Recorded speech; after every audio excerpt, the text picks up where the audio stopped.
Hello there. In this topic, we're going to take a look at what are input parameters and how to use them.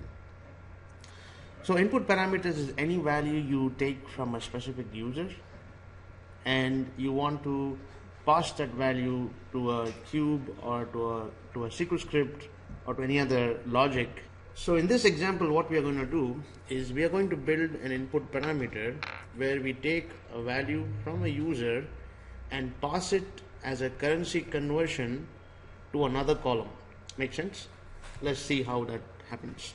So we already have a currency conversion called net revenue underscore EUR. So what we're going to do is instead of net revenue underscore EUR, we're going to just say net revenue underscore choice.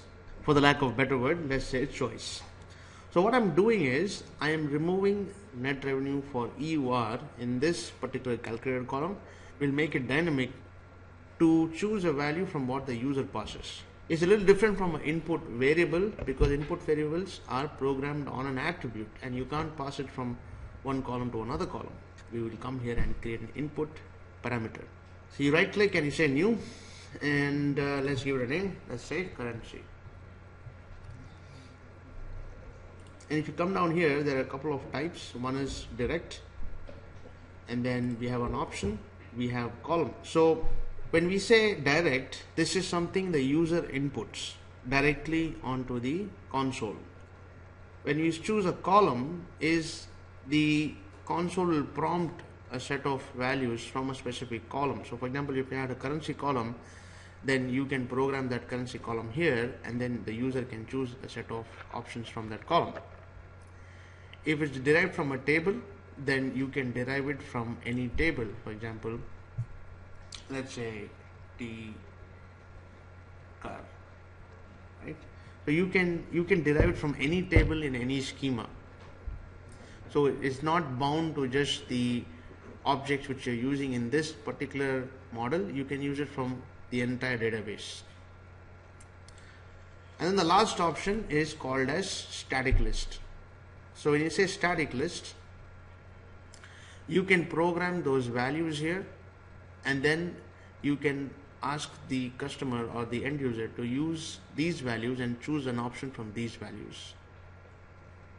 Okay, so let's use static list for this time, and here you can choose the data type. I want to use a varchar since it's a currency type. We will use 15, and then I'm going to add a couple of options here. So let's say EUR, and then let's say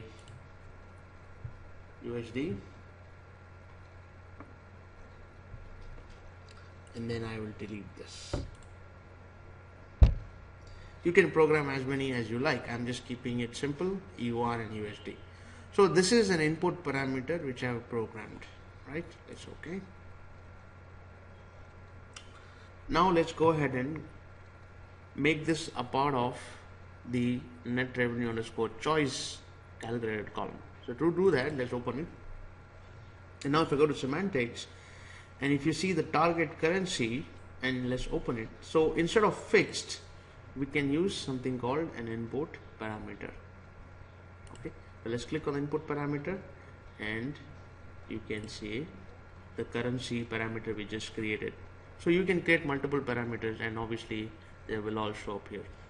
Okay, now you see that the input parameter is, the target currency is coming from an input parameter. And to keep in mind, this input parameter is created at a model level. All right, we're going to say okay, and let's validate it. Everything looks good. So let's say activate it. Looks fine. So when I click data preview, what's going to happen is it's going to prompt us for a currency type, and that currency type will be used to convert this net revenue underscore choice. Okay, let's do data preview.